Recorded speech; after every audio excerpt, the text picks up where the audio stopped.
F5, um podcast feito para recarregar a nossa vida espiritual e também bater um papo com os amigos. Hoje eu sou a Tice e hoje a gente está muito bem acompanhado para continuar um episódio bem especial falando sobre testemunho, sobre... Nossa, tem muita coisa. Então, por favor, fica aí, não saia não e acompanha aqui quem está conosco hoje. Se apresenta aí, galera. Fala, galera. Eu sou o Rafael, você tá no F5 e loucura mesmo é ouvir esse episódio sem ouvir o passado. Muito boa, Rafael, com certeza. Oi, gente, eu sou a Ariane, é um prazer estar aqui com vocês. Eu vou dizer, né? Como diz uma música aí, não importa o que vão pensar de mim, eu quero é Deus. Se eles vão pensar que eu sou louca por servir a Deus, tudo bem, eu quero servir. Fala pessoal, tudo bem? Aqui é Malon Pereira, pastor adventista aqui em Apodi. Estamos aqui para conversar um pouquinho mais sobre as loucuras do Evangelho e aqui para falar com você mais um louco por Jesus.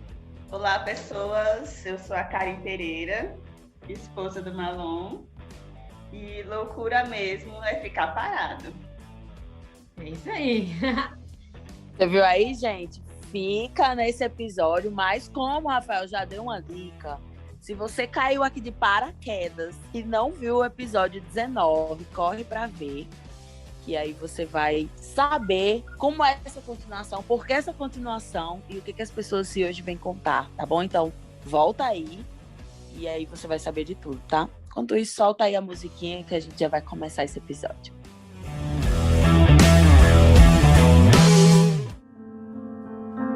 Então, gente, seguinte, não sei se você sabe, mas a gente tem vários episódios já lançados aqui do F5, em que a gente fala sobre vários assuntos. Então, você pode aí dar uma carregada, né, gente? Dar uma procurada aí em outros episódios que você queira ouvir. Inclusive, antes de ouvir esse episódio, seria muito interessante que você ouvisse o episódio 19. Por quê? Porque a gente começou a primeira parte do testemunho do pastor Malon e da sua esposa, Karen. O pastor Malon nos contou como eles largaram a vida estável, né, digamos assim, para servir a Deus e ao próximo numa missão muito especial. Então, hoje, eles vão falar um pouquinho mais sobre isso. Os dois juntos, né, porque a gente sabe que eles são um casal, mas eu acredito que as experiências, elas são vividas, são compartilhadas, mas são vividas e entendidas de formas até um pouco diferentes, né? Pela esposa, pelo esposo, às vezes quando tem filhos, quando não tem filhos, enfim. Então, para você entender um pouquinho como essa história começou, volta lá para o episódio 19, depois você volta para esse aqui, tá? Mas se você já ouviu, fica aqui com a gente até o final, que eles vão dividir muito mais da vida deles na missão e o que isso mudou, a estrutura de vida, de familiar, enfim, a mente, como tudo aconteceu. Porque a gente vai perguntar tudo. Afinal, né, são fofocas maravilhosas que eles podem compartilhar. Não é, pastor? Não é, Karen? São coisas boas que podem ser compartilhadas. Então, primeira pergunta que eu tenho para vocês hoje, para vocês dois, primeiro agradecer, né, porque vocês estão aqui com a gente, porque eu sei que a vida de vocês é super corrida e difícil de organizar os tempos, mas a gente queria saber de vocês quais foram as atividades missionárias que vocês desenvolveram quando vocês mudaram. Né, vocês falam aí para onde vocês mudaram, só para recapitular, e aí você diz o que vocês foram fazer lá, que atividades foi essa? O que foi que aconteceu lá? Maravilha. Bom, só para situar aí, de repente, primeiro, lógico, você deve lá ouvir o outro, mas só para fazer uma conexão aí, eu tinha acabado de me formar em teologia e fomos morar numa cidade chamada Piracanjuba, em Goiás, onde eu era missionário ali, eu era um obreiro da igreja, e a gente estava ali numa situação legal, minha esposa com 2 empregos, e a gente feliz da vida, meu bem, trabalhando mais do que o Július lá do Todo Mundo Odeia o Cris, e nós fomos então convidados para sermos missionários no Amazonas, e deixamos tudo, vendemos tudo, móveis, carro, pegamos um avião para Manaus, um barco, 4 dias até a comunidade de Belo Monte.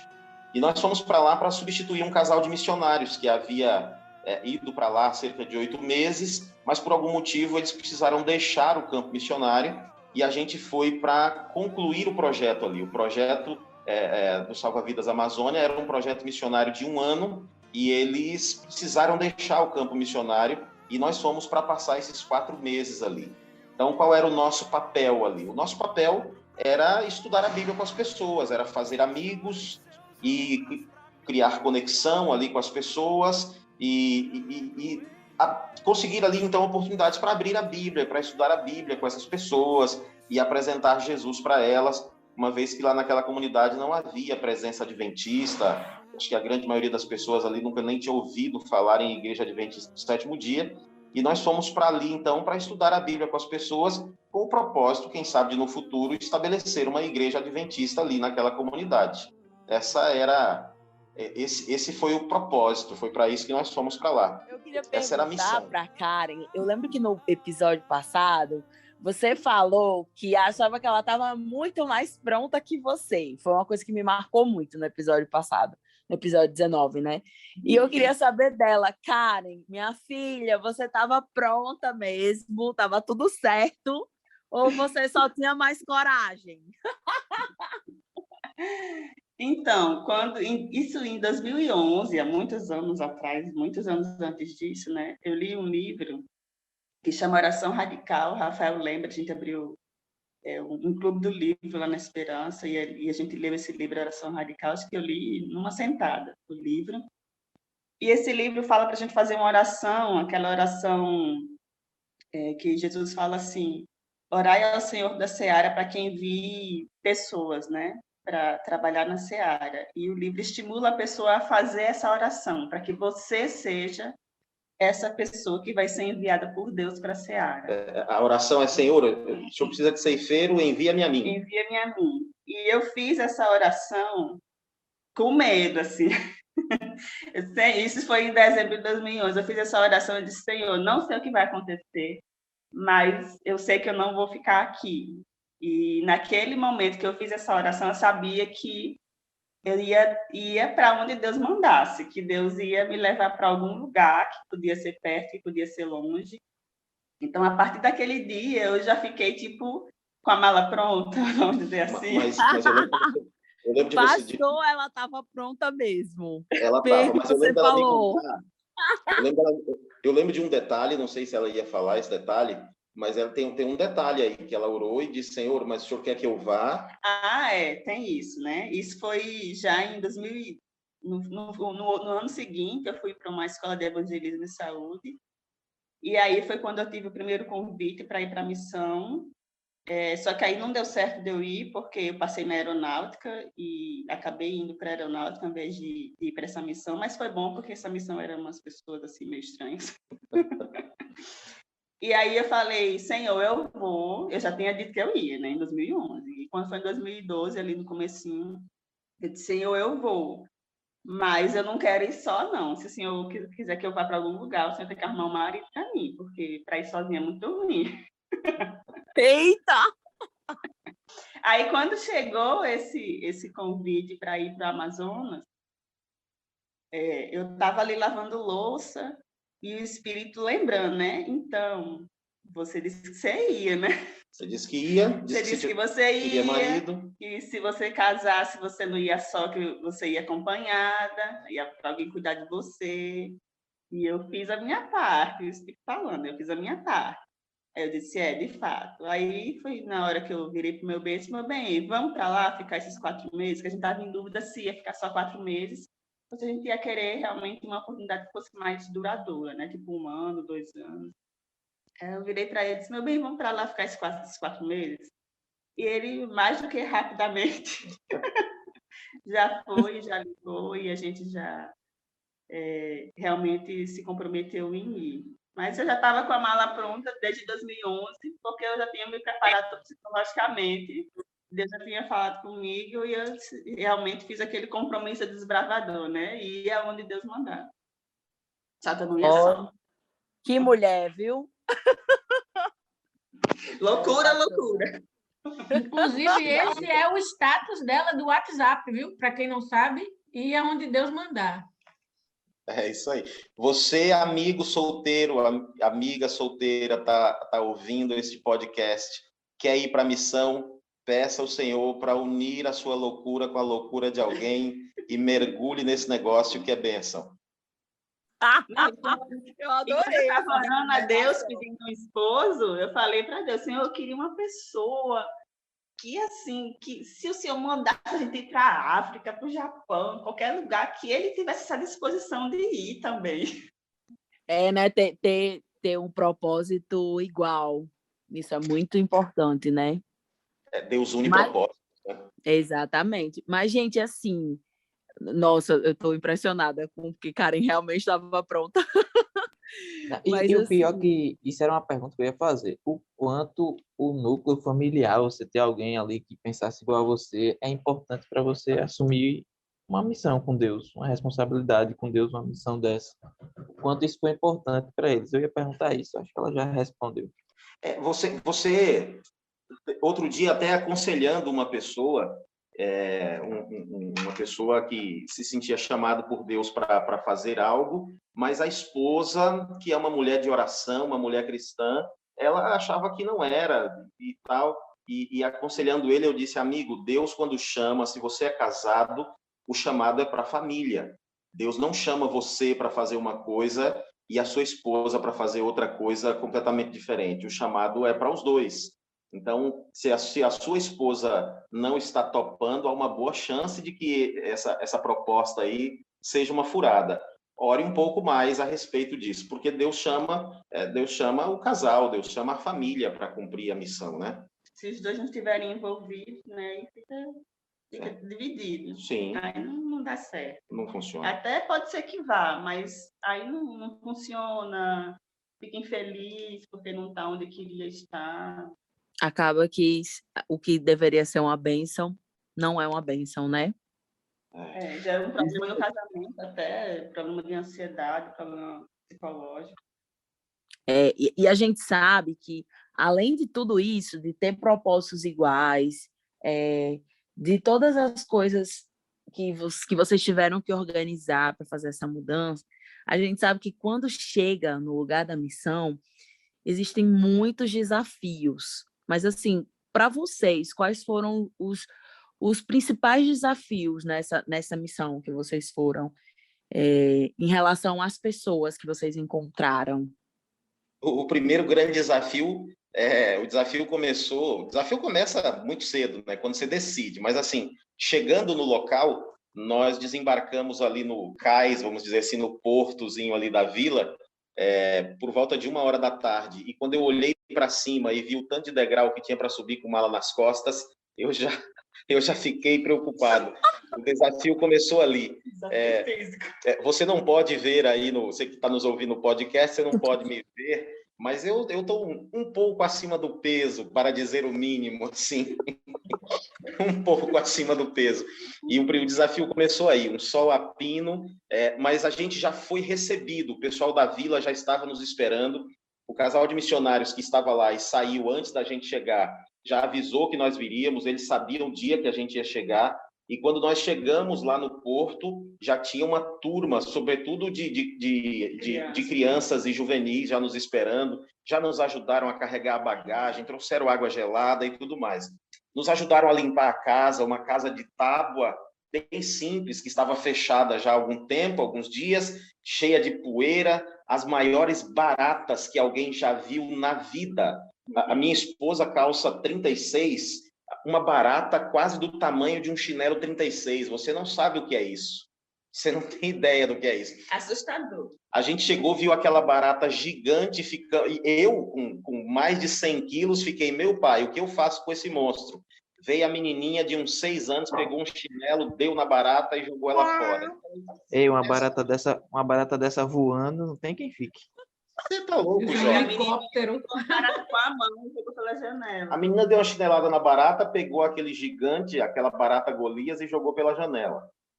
E aí começa o desafio missionário, assim, depois de estabelecido e tal. A gente foi ali e nós fomos para estudar a Bíblia com as pessoas. o casal que nos antecedeu estava estudando a Bíblia com cerca de 70 pessoas ali e deixaram uma lista com nomes e tudo, em que estudo estavam e tudo mais. E nós, então, feito ali esse primeiro momento, estabelecidos ali, a gente pega de posse dessa lista, a gente começa, então, a visitar essas pessoas, procurar essas pessoas para continuar os estudos bíblicos. Acontece que o casal saiu cerca de 15 ou 20 dias antes, nós chegamos 15, 20 dias depois. Nesse intervalo de tempo, os líderes religiosos de outras congregações ali começaram a trabalhar trabalhar contra. Haviam ali 2 igrejas evangélicas, uma outra denominação, que é a denominação predominante do país, estava presente ali também. Mas essas 2 igrejas evangélicas, sobretudo, que fizeram o trabalho. Então, quando nós chegamos para continuar os estudos bíblicos, as pessoas não queriam mais. Alguns já diziam abertamente que não queriam, os que não tinham coragem de dizer abertamente ficaram enrolando a gente. Não, vem amanhã 3 horas. A gente chegava amanhã 3 horas, ele tinha ido pescar. Aí passava lá de novo, ele, não, é porque não sei o quê, vem amanhã. Então, chegou ao ponto de que dessas 70 pessoas, nós só conseguimos estudar a Bíblia com cerca de 5 dessas pessoas. Então, a gente estava ali para continuar um trabalho, mas a gente acabou tendo que começar quase do zero, assim. Não esperava essa resistência, né? Sim, e aí, uma dessas igrejas, além de dificultar o acesso às pessoas, ainda despertou nas pessoas uma certa hostilidade a nosso respeito. Havia uma igreja, a igreja A, vamos dizer assim, e eu tive contato com o pastor dessa igreja, fiz amizade, nós os visitamos, a minha esposa é nutricionista, atendeu a esposa dele, passou dieta, fizemos uma boa amizade, mas a gente tinha aquela boa amizade com ele, mas a gente sabia que ele trabalhava contra. Já outra igreja, o pastor da igreja B, ele, por algum motivo, eu não sei o que ele fez lá, que a liderança fez, que despertou uma certa hostilidade nas pessoas. E onde a gente chegava, se existia um grupo daquela igreja B conversando e sorrindo, nós chegávamos, a conversa acabava e o sorriso parava. E tinha gente que mudava de calçada. Tinha gente que mudava de calçada. Não tinha calçada, mas se tivesse calçada... Mudava de lado. Mudava de lado da rua. Então, foi bem difícil, assim.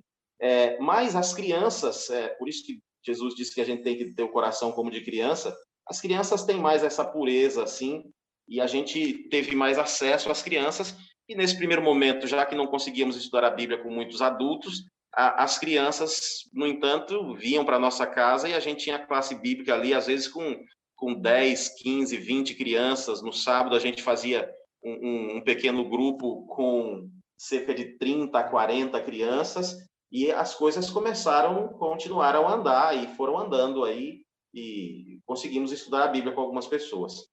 Essa hostilidade, eu acho que foi a mais difícil, uma das partes mais difíceis, né? Quebrar essa hostilidade das pessoas. E, para mim, particularmente, uma coisa foi, assim, bem desafiadora, foi o barco. Meu bem... Quando eu cheguei no barco, eu passei metade de um dia inutilizada, não conseguia andar, não conseguia, tonta demais. E aí deitei numa rede, eu acho que eu fiquei o dia inteiro, né, deitada nessa rede, não conseguia fazer nada, não conseguia ir para lugar nenhum, tonta, com náusea, e tomando remédio para náusea, e ali naquela rede eu comecei a orar, eu disse, Senhor, vamos negociar aqui, eu preciso me acostumar, porque a gente vai andar de barco, né, todo esse período. Quando a gente estiver aqui, não tem estrada, a gente só vai andar de barco. Então, vamos resolver isso aqui. Eu orei muito ali, pedindo para que Deus me acalmasse, que eu conseguisse ficar bem ali no barco, me acostumar. Que eu orei muito para que eu gostasse da comida do barco, porque a gente não sabia que todas as refeições seriam lá, e a gente acabou não levando comida, né, para fazer refeições lá. E aí disseram depois para a gente que a comida do barco era ruim. E aí, antes de comer, eu já fiquei orando a Deus também para gostar da comida do barco. E eu gostei, foi interessante. Gostei de tudo que foi servido, até as coisas estranhas. E Deus, graças a Deus, que deu tudo certo, assim, que atendeu minha oração. Que aí, na hora que eu levantei da rede, eu fiquei bem, não tomei mais remédio e não senti mais nada. curei, assim, né? Não senti mais nada. E todas as vezes que a gente andou de barco, foi tranquilo, passou. Não tive mais nenhum problema. Graças a Deus. Graças Não, a Deus, Karen, vivendo porque tomando remédio. eu já passei umas experiências assim, né? Quando eu morei em Cabo Verde, entre uma ilha e outra, tinha que viajar de barco, era a maior percurso, assim, foram 12 horas, e nesse dia eu realmente fiquei completamente enjoada. Depois que cheguei, não é enjoada, parece que o chão continuava balançando, mesmo depois de já estar em terra firme, né? Então, é uma experiência muito Você estava difícil. enjoando até com o movimento de rotação e de translação da Terra já. Eu entendi o significado da palavra mareado, que eles usavam tanto lá, e eu digo, o que será isso, mareado? Aí eu entendi o que é mareado, é que a terra parece que está no mar, né? Você fica ali, é uma situação bem difícil, mas que bom, né? A oração é o segredo nessas circunstâncias, porque muitas vezes a gente não tem outro recurso, a gente precisa mesmo confiar que o Senhor vai nos prover aí o livramento. Eu digo até E é por causa interessante ver. das Perdão, experiências desculpa. agora recentes com a vacina, né? Eu também preocupada com a vacina, porque eu, na verdade, não fiquei muito preocupada, eu nem estava sabendo. Aí uma amiga disse assim, essa vacina que a gente vai tomar tem muitas reações. Aí eu digo, meu Deus, na última semana de semestre, cheio de trabalho, cheio de coisa do doutorado para fazer, eu vou orar para que eu não tenha. E, de fato, meus colegas todos falaram que tiveram reações, e eu não tive nenhuma reação, graças a Deus. Eu acho que é isso, a gente não pode estar sujeito ao medo, assim, o medo vem e a gente precisa entregar nas mãos do Senhor. É interessante como Deus se preocupa e cuida dos detalhes aí, né? Os Karen falou mínimos uma detalhes. coisa. Gente, Karen falou uma coisa que eu tenho uma amiga que também já foi para essa missão, né? Que ficava em barco, inclusive ela morava em barco. E ela falou dessa questão da comida, viu, Karen? A Gemima. Ela falou assim que você não tem como ir ao mercado na hora que você quer, que você não pode estacionar seu carro em um lugar, ou seu barco em um lugar que não é seu, né, coletivo, e comprar o que você quiser quando você está com fome e tal, que não é essa a realidade, né? Então, o que também é uma mudança no básico do conforto, né? Vocês foram Sim. morar numa casa que não foram vocês que escolheram, né? Vocês tinham que comer uma comida que vocês não puderam escolher. E por si só, isso já é muito difícil. Essa mudança já é uma mudança muito complicada, porque você sai completamente da sua zona de conforto. O Sim, livro, foi. o Oração Radical, ele fala exatamente sobre isso. Você sair da sua zona de conforto. O livro ele fica dizendo direto para você só fazer a oração se você tiver certeza do que quer. Porque você vai sair da sua zona de conforto, vai para um lugar desconfortável e que humanamente você não pensa assim. Você não pensa em sair de um lugar muito confortável para ir para um lugar desconfortável. Mas quando você é divinamente inspirado, você faz esse tipo de coisa, porque não é por você. Rafael colocou essa questão e me faz lembrar que realmente, assim, em sã consciência, por isso loucura do evangelho, porque em sã consciência, se você for parar para pensar, você não se submete àquela situação, assim, em sã consciência que eu digo, aqui, na sua casa, no seu conforto, você não ia chegar e ter a mesma disposição. E aí eu diria, e eu pergunto até para vocês têm essa sensação mesmo de que Deus dá uma graça especial para aquela situação específica? Que é algo especial. Naquela situação específica, age algo, o Espírito Santo age sobre nós e é como se a gente estivesse anestesiado para essas situações. Queria que vocês, quando fossem falar, complementassem um pouco. Com certeza, Ariane. Essa questão do barco foi uma graça assim, que Deus me deu, porque a gente já tinha andado de barco antes e eu fiquei inutilizada também. Foi uma graça assim, que Deus deu, que assim que eu cheguei no barco eu já comecei a me sentir mal e orei. Outra situação, quando eu comecei a circular no barco e fui ao banheiro do barco, gente, pense num desânimo, num banheiro de rodoviária perdia para o banheiro daquele barco, era assim muito terrível. E eu orei, Misericórdia. Senhor, me Vamos orar ajude. pelos banheiros. Senhor, me ajude a não ter nojo, me ajude a, tipo, achar que isso tudo é normal. E eu fiquei pensando, meu Deus, onde é que eu me enfiei? Eu tô aqui no meio desse barco, no meio do nada, com essa comida que deve ser horrível. E eu orei muito, assim, naquela tarde, para gostar da comida, para não achar o barco nojento, para não ficar enjoada. Quando a gente chegou na nossa casa lá, ao entrar na casa, a primeira coisa que eu senti foi uma caatinga horrível de urina de morcego misturado com urina de rato, e a casa era esse cheiro. Tinham muitos seres que moravam em cima do forro da casa. A casa tinha forro e tinha uma galera andando e conversando lá em cima o dia todo. Ratos e morcegos, e sabe Deus que mais bicho tinha ali. E ao chegar em casa e sentir, né, aquele aroma super forte da urina dos morcegos e dos ratos, e sei lá do que mais que morava ali em cima, eu também orei muito, Senhor, que eu não sinta, tipo, que eu tire meu olfato, que eu não quero sentir esse cheiro, eu quero ficar acostumada aqui. E tudo assim que eu fui pedindo, Deus foi como a Mariana falou, foi anestesiando, assim. Foi a graça de Deus mesmo, que foi anestesiando.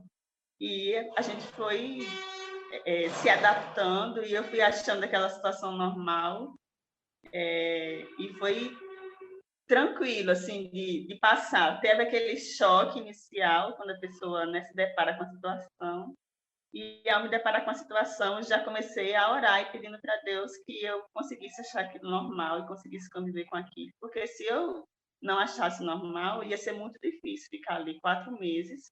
Imagine, toda vez que você entrar em casa, sentir catinga de urina de morcego, né? E acabou que no final já nem sentia mais, né?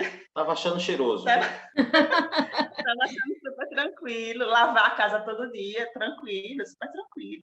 Não tem vassoura, lavo só com rodo. Todo dia lavar uma casa, super tranquilo.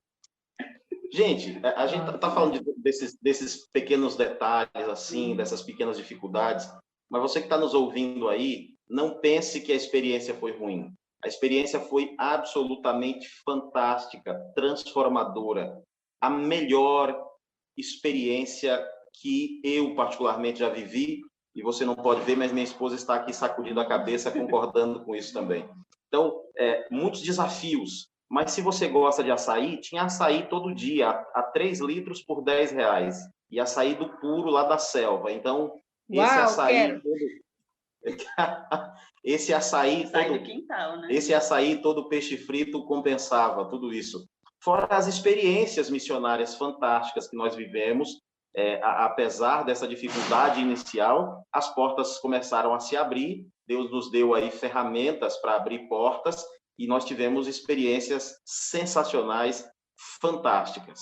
Porque às vezes a pessoa vai com aquele romance de que Deus está com você e que não vai ter dificuldade. Né? Vai. Vai ter dificuldade. É por isso que você tem que orar para o Senhor da Seara mandar você. Imagine, você vai estar orando para ir para uma Seara que não tem ninguém lá. Tipo, que eu seja enviado para uma Seara que está faltando gente. Né? Você sabe que o trabalho vai ser difícil, que vai ser árduo, que vai sim ter dificuldade, que vai ter desconforto, mas que não tem preço, assim. Toda essa dificuldade, você está fora da sua zona de conforto, ela não tem nem o que comparar com a satisfação de você ver as pessoas conhecendo um Cristo que elas não conheciam.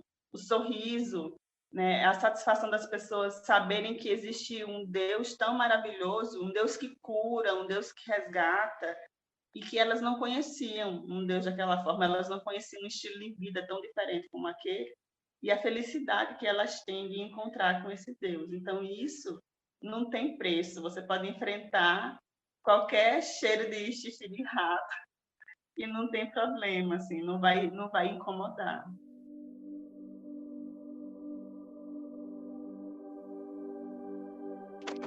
Eu acho que a dependência, né, também de Deus, eu vejo na fala de vocês a importância de você depender de Deus.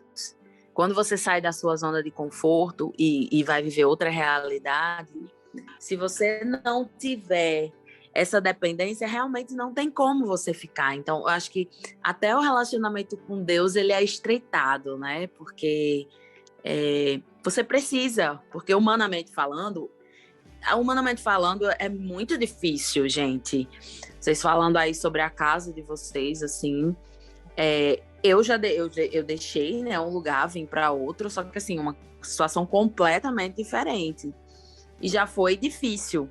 Imagina um lugar em que vocês praticamente não têm nenhuma escolha, né? E tem que enfrentar uma cultura diferente, porque é diferente. A gente acha que é no mesmo país, mas não é assim. Ora, se é diferente do Nordeste para aqui para o Sudeste.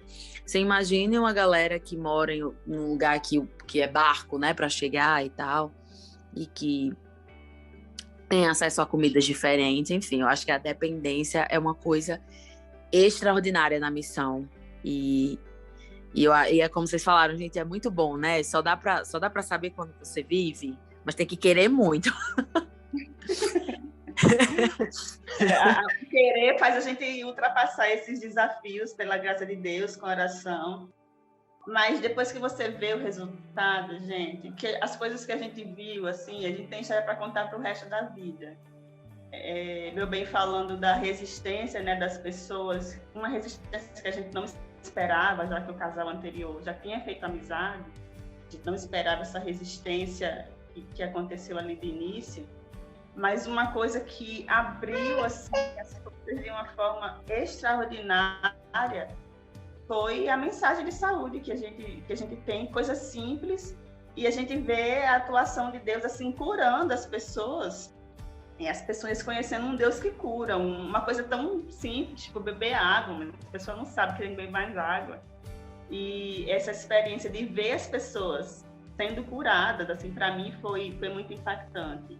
Não só vendo a apresentação do Evangelho, né, mas ver as pessoas sendo curadas numa situação que a gente vê que foi só por Deus, que não foi nada assim humano que a gente fez, mas que foi a graça de Deus realmente que alcançou e que transformou. E a gente viu assim verdadeiros milagres ali, coisas maravilhosas que para mim assim não tem preço.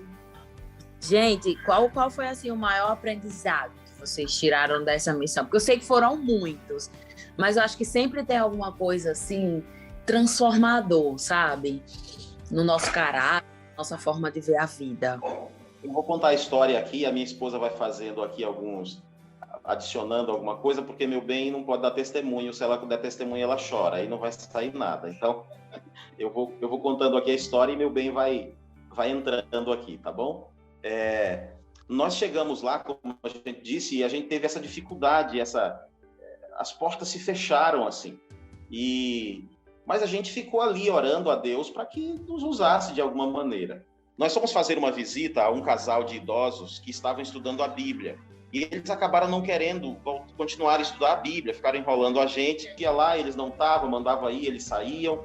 Mas um dia nós achamos a senhorinha em casa e só oramos com ela e conversamos com ela, conversas, amenidades ali. E ela falou de um filho que tinha, acho que 29 anos e que estava doente.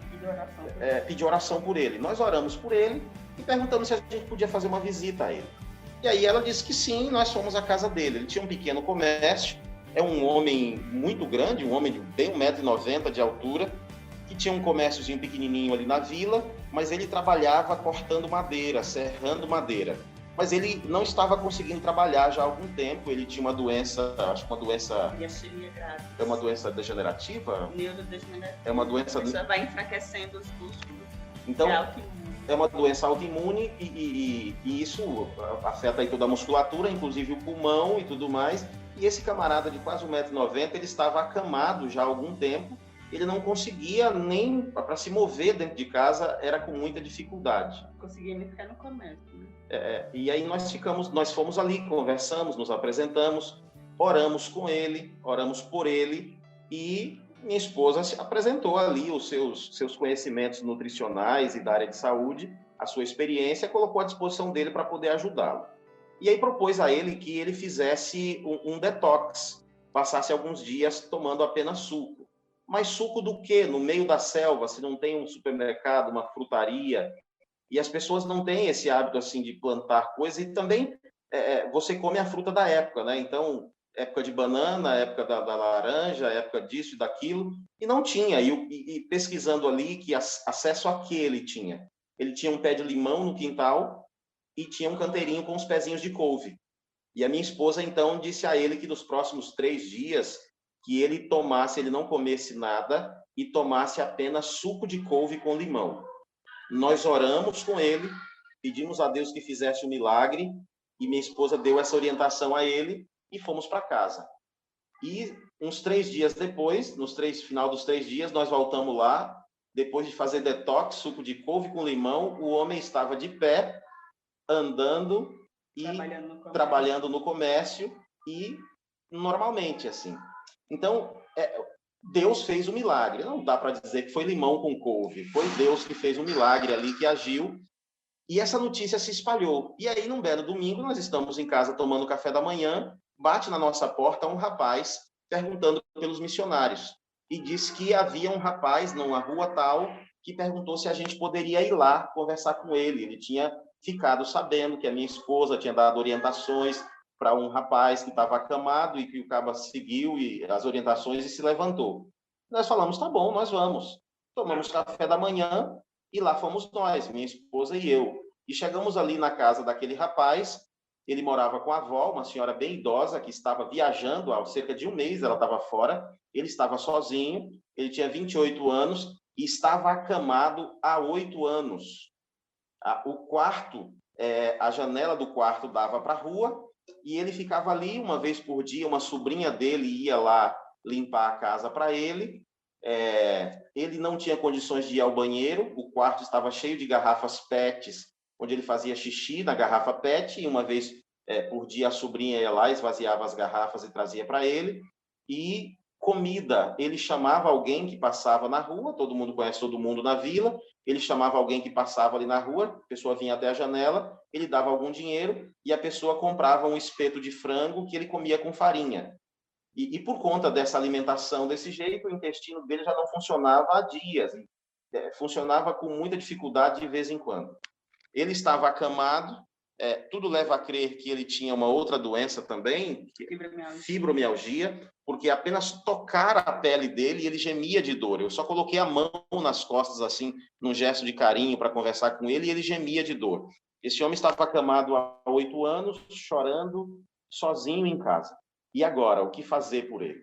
E aí minha esposa começa, então, a passar algumas orientações. Foi ver na geladeira dele o que tinha para comer. Tinha um rato na geladeira dele. A minha esposa volta com o olho arregalado e eu disse o que foi. Ela disse, tem um rato na geladeira. Eu pensei, mas será que o calor é tão grande assim que o rato foi se refrescar na geladeira?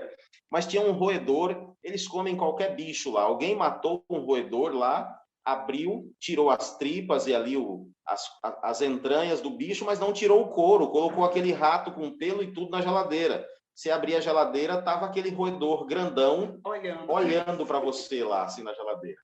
E aí ele não tinha praticamente nada em casa. E aí a minha esposa disse, olha, a partir de agora, você só vai comer o que nós trouxermos para você.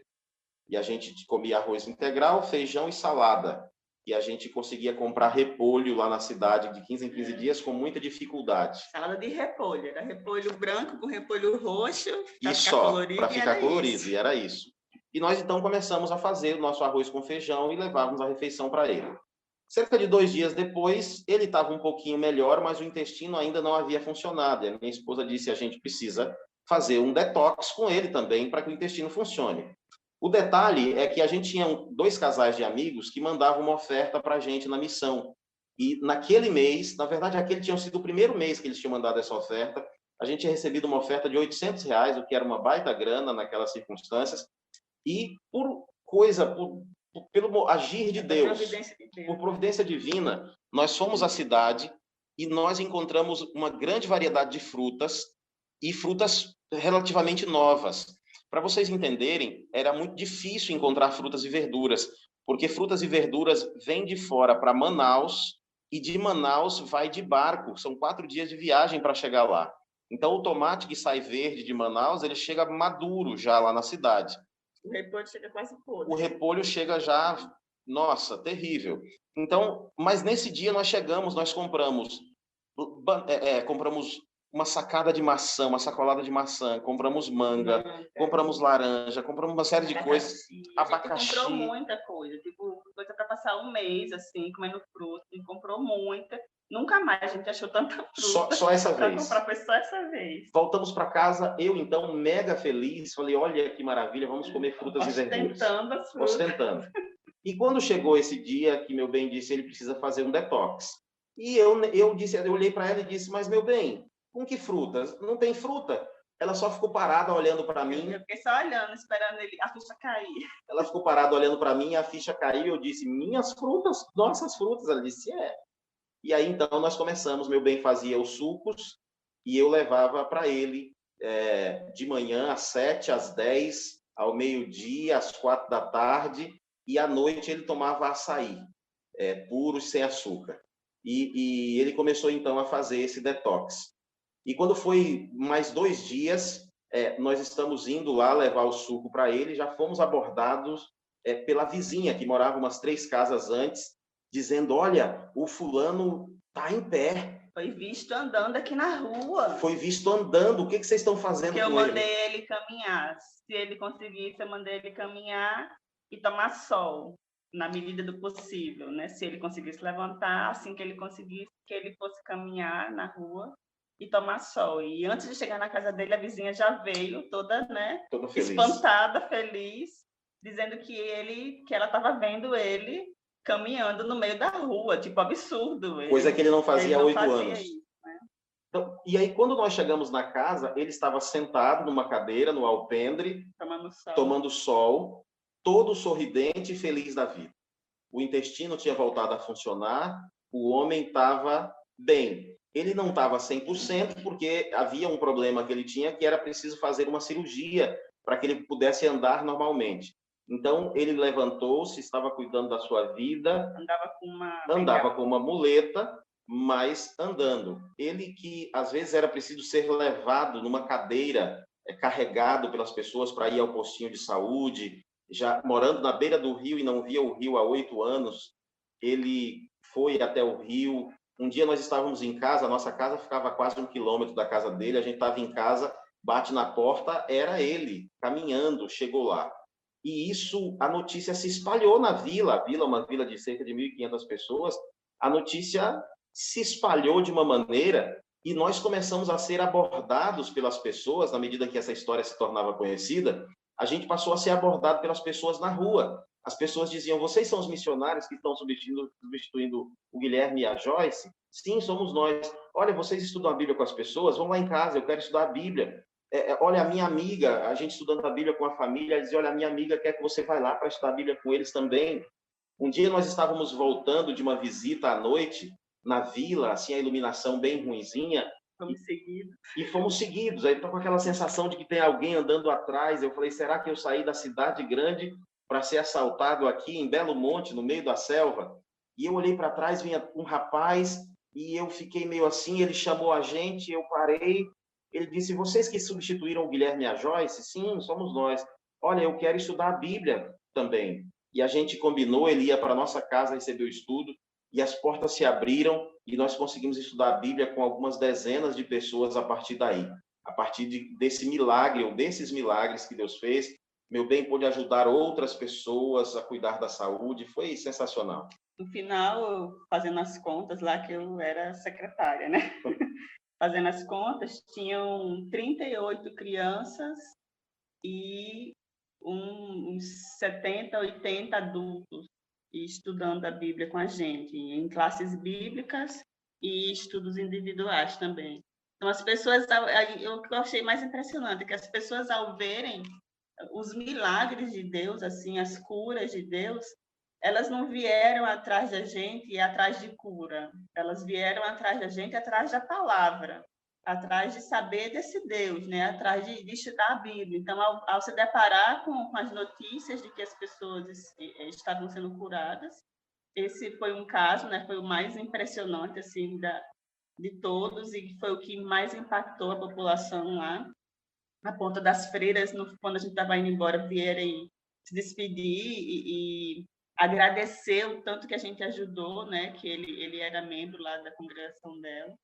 e o tanto que a gente ajudou eles, vieram agradecer e ficaram bem felizes assim, com a nossa presença lá.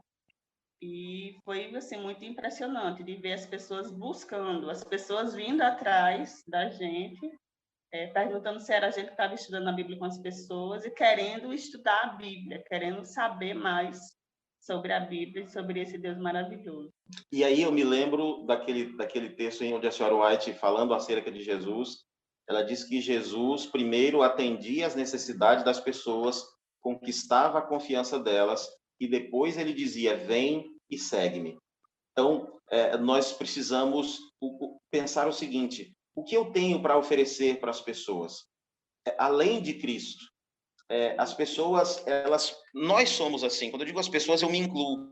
Quando a gente começa numa relação, alguma coisa, o pensamento que as pessoas têm, que nós temos tá, mas o que eu ganho com isso? E na missão também, as pessoas têm esse pensamento. Eles estão num local onde tem missionários católicos, tem outras igrejas evangélicas, já tinham tido outros missionários, e aí chega mais um casal de missionários, e eles olham, bom, isso aí a gente já viu antes, esse filme a gente já conhece. O que essas pessoas têm a nos oferecer?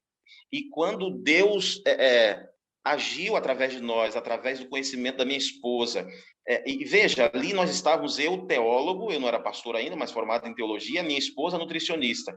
A teologia ali, ela foi ser muito útil, mas num segundo momento. No primeiro momento, são outros conhecimentos. E quando as pessoas entenderam que ao se relacionar conosco, elas podiam lucrar alguma coisa no cuidado com a saúde. Meu bem tratou mulheres com infecção, pessoas com casais, até um casal que era dessa igreja, que era muito hostil conosco. Minha esposa tratou a família, a mulher grávida e tudo mais. Convidaram até para o chá de bebê. Convidaram a gente para o chá de bebê e tudo mais. Então, as pessoas viram em nós algo diferente, que a gente não estava ali simplesmente tentando fazê-los mudar de religião, mas que a gente tinha algo que eles não tinham para oferecer. A gente estava disposto a servir, a gente tinha algo a oferecer. E então as portas se abriram. E quando as pessoas entenderam que a gente amava eles, que a gente oferecia algo por amor, eles falaram, bom, então talvez valha a pena sentar para ouvir o que esses caras têm a dizer acerca de Jesus. A visão que eles têm acerca de Jesus pode ser interessante, deixa eu sentar aqui para ouvir. E se o casal que saiu antes deixou cerca de 70 estudos, e quando nós chegamos, esses estudos viraram 5, quando nós saímos, meu bem falou os números aqui agora, nós estudamos a Bíblia com mais de 100 pessoas, tinha aí cerca de 80 adultos e 38 crianças e juvenis. Então, Deus dobrou, foi algo sensacional, e isso só é possível pelo poder de Deus e quando eu me coloco na mão de Deus. Foi muito impressionante, transformador ver a mensagem de saúde sendo a cunha, né? Porque a gente ouve falar, mas viver essa experiência da cunha foi muito interessante. No Cevisa eu via isso, as pessoas sendo curadas e querendo saber mais sobre Cristo, mas num ambiente controlado, com massagem, com hidroterapia, com geoterapia, com médico, com fisioterapeuta, com psicólogo, com um monte de coisas. E ali, no meio da selva amazônica, não tinha nada. Tinha suco de coco com limão, tinha suco de manga, banho de sol e oração, e pedir para as pessoas não comerem coisas imundas, né? Dar aquela mensagem básica ali, não coma coisa imunda, vamos comer só peixe limpo e tal, e comer mais fruta, o que tiver na época, o que for possível, e plantar alguma coisa, comer verdura. E para mim foi muito impressionante, foi muito transformador, assim, ver Deus curando sem um ambiente controlado, Deus curando pelo poder mesmo de Deus, porque suco de coco com limão sozinho, sem remédio, sem nada, não era capaz de levantar uma pessoa com miastenia grave. Suco de manga, suco de abacaxi, açaí, não era capaz de levantar uma pessoa que estava acamada há 8 anos, com os problemas de saúde que ele tinha. Então, isso para mim foi muito impressionante e transformador, ver o poder de Deus curando as pessoas.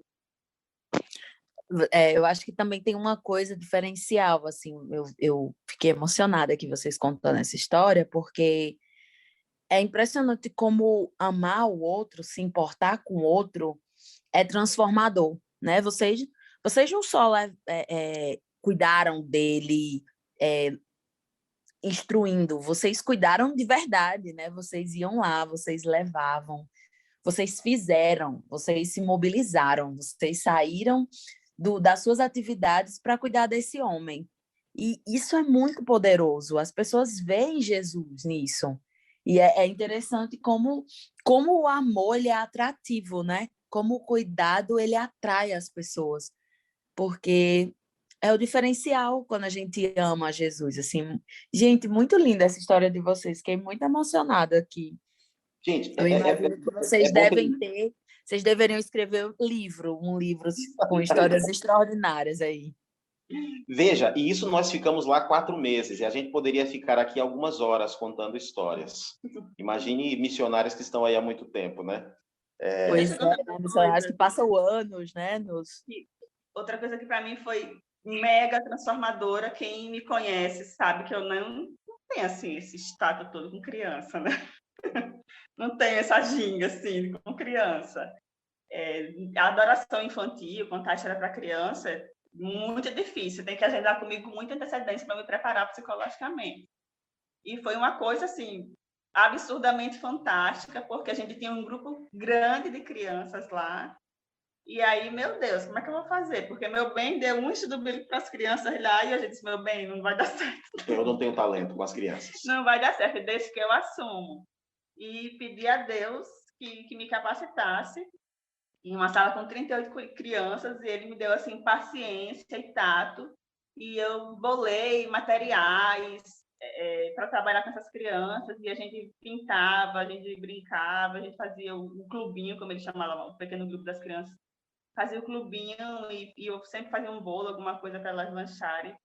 E elas ficaram assim muito animadas, gostaram, tanto que quando ele contava, né, quando ele passava o estudo, eles diziam que não tinham estudado, que elas queriam estudar comigo, porque comigo eu fazia elas escreverem. E teve até um menininho que ele se irritou lá um dia e disse que não ia mais, e foi embora para casa, e a mãe dele mandou ele voltar lá, pegar a Bíblia de volta, porque ele ia participar sim, porque isso estimulava as crianças a ler e escrever, porque elas já estavam até numa fase que já deviam estar escolarizadas, mas a maioria não era assim escolarizada realmente.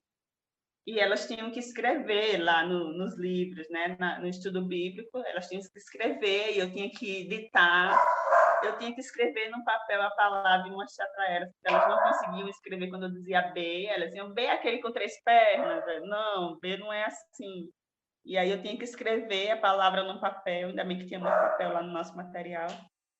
Não tinha quadro, mas tinha os papéis, eu escrevia e elas iam copiando, eu desenhando, assim. Isso estimulava a leitura.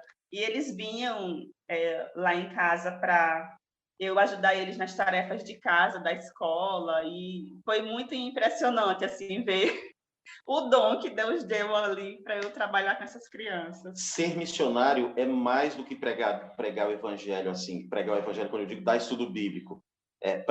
Vou reformular a frase, pregar o evangelho é muito mais do que estudar a Bíblia. Pregar o evangelho é atender às necessidades das pessoas, é amar as pessoas. Você que está nos ouvindo, quer ir para a missão, esteja preparado para servir, para ensinar a ler e escrever, para ajudar o doente, para capinar o lote. O casal que nos antecedeu, eles chegaram, foram os primeiros adventistas a pisarem ali naquele lugar. Então, no primeiro momento, não adiantava oferecer um estudo bíblico. O que eles ficaram fazendo os primeiros meses, sobretudo o Guilherme, era aí, o pessoal estava construindo uma casa, ele ia se oferecer para ajudar, ia se oferecer para ir para o mato cortar madeira e carregar madeira e tudo mais. Então, esteja preparado para servir. Claro, com as ferramentas que você tem. Nós tínhamos ali esse conhecimento da minha esposa na área de saúde, essa disposição ali para ajudar as crianças e tudo mais. Eu tenho uma facilidade de fazer amizades e de abrir portas e tal. Deus trabalha com aquilo que você tem, mas ele também dá aquilo que precisa, mesmo que você não tenha. Ele trabalha com o que você tem, mas se surge uma necessidade ali, a gente precisava ali de uma tia Cecel para contar a história para as crianças, e não tinha a tia Cecel, está lá na TV Novo Tempo, mas Deus deu o dom ali para meu bem trabalhar com essa criançada e foi sensacional. Amém, gente. Que extraordinário. Acho que a gente passaria horas aqui conversando, mas nosso episódio está chegando ao final. Eu acho que vocês até já deram a dica aí para a galera que quer sair em missão, né? Que é aprender a servir. Mas para finalizar aqui rapidamente, eu queria que vocês falassem qual foi a principal lição que cada um de vocês aprendeu nessa missão, assim. Qual foi aquela coisa que você diz assim, isso aqui mudou minha vida? Olha, para mim, a principal lição foi que Deus pode fazer comigo coisas que eu nem imagino. Ver que é Deus que cura e ver que Ele pode me fazer até trabalhar com crianças, para mim foi muito transformador. Foi o maior aprendizado. É Deus realmente que faz, né? É Ele que coloca no nosso coração, é Ele que opera, é Ele que faz tudo. A gente só precisa ter a disposição, você não precisa de mais nada. E eu pude ver isso na prática. Só com a disposição, ele pode operar milagres ali através de mim, me usando como instrumento. Para mim, o meu maior aprendizado, e aí eu junto não só esta missão, mas desde que eu deixei o emprego público lá em Palmas, no Tocantins, para ir fazer teologia, a missão lá no Amazonas, depois Rondônia, o modo como Deus nos tem conduzido, nos usado e nos conduzido e nos sustentado. O meu principal aprendizado é: Deus é quem cuida de mim. É Ele quem me sustenta. Algumas pessoas, às vezes, temem deixar a segurança, o emprego, isso ou aquilo. Sabem claramente que é Deus que está lhe chamando, mas teme deixar aquela aparente segurança para servir ao Senhor. Eu digo para você, vá sem medo. Na missão, ninguém fica rico, mas não falta absolutamente nada. Em todo esse tempo de missão, não só os 4 meses lá, mas todo esse tempo, e mesmo hoje como pastor, nós nunca ficamos doentes assim de ter despesa e tudo mais, nunca faltou roupa, calçado, nunca faltou nenhum dinheiro assim para levar minha esposa para jantar no Dia dos Namorados, quando a gente estava na cidade, obviamente. Nunca faltou absolutamente nada. Deus sempre cuidou de nós. Deus sempre levantou pessoas que, mesmo de longe, foram para a missão conosco. Nesse período lá, a gente recebia um auxílio de R$ 550 cada um, que não era suficiente para as nossas despesas, ainda mais que a gente comprava remédio para quem precisava, a gente dividia, o sujeito precisa de um medicamento, precisa disso, daquilo, a gente ia na cidade e comprava. Precisa de fruta, que é mais caro do que remédio. Precisava de fruta, a gente ia... Só que... E o nosso dinheiro não dava, mas Deus sempre mandou alguém para a missão junto com a gente, ainda que de longe. A missão, lembre-se, a missão é feita pelos que vão, é feita pelos que oram e é feita pelos que patrocinam. Você que está aí me ouvindo, Deus está te chamando para ir para a missão, vá sem medo. Mas se você não se sente chamado para ir, ponha-se de joelho no chão e ore por aqueles que vão. Deus tem colocado recursos na sua mão. Além de orar, compartilhe os recursos para patrocinar a obra daqueles que vão ali. Eu aprendi que Deus cuida, que Deus sustenta e que Deus provê meios e recursos para que a obra avance. Amém. Muito obrigada pela participação de vocês, que, gente, é fantástico, né? Viver dependente de Deus é algo extraordinário. A gente quer agradecer pela disponibilidade de vocês, por vocês dividirem conosco essa história. E a gente quer encerrar o episódio de hoje com vocês orando por todas as pessoas que estão nos ouvindo, para que elas encontrem o caminho delas ao lado de Deus. Tá certo, vamos orar então. Obrigado por participar com vocês aqui mais uma vez, dessa vez com a companhia da minha doce missionária. Obrigada pelo convite. Doce esposa. Vamos orar, oremos. Querido Deus, eterno Pai, graças te damos porque pecadores miseráveis como nós podemos, nas tuas mãos, nos tornarmos instrumentos poderosos. Queremos dizer nesta hora: eis-nos aqui, envia a nós, Senhor, e salva-nos enquanto trabalhamos pela salvação dos demais. Abençoe os missionários em toda parte. Levante homens e mulheres para ir. Levante homens e mulheres para orar. E levante, Senhor, homens e mulheres para providenciar recursos para que a missão continue, avance e o Senhor Jesus possa voltar logo. É no nome dele que oramos. Amém, Senhor. Amém.